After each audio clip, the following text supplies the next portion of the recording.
Microsoft Remote Desktop is a built-in Windows feature and a standalone application.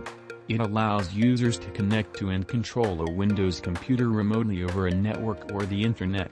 It is used for remote work, IT support, system administration, and accessing centralized computing environments. Microsoft Remote Desktop is available for macOS, iOS, Android, and Linux via third-party tools. No additional software needed on Windows. It is easy to set up and use in a Windows ecosystem.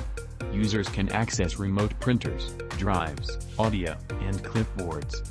Microsoft Remote Desktop supports network level authentication. It can be secured with VPN, firewall rules, and multi-factor authentication.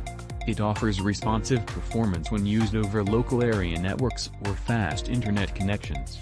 It supports the redirection of local devices. On Windows Server editions, multiple users can log in simultaneously.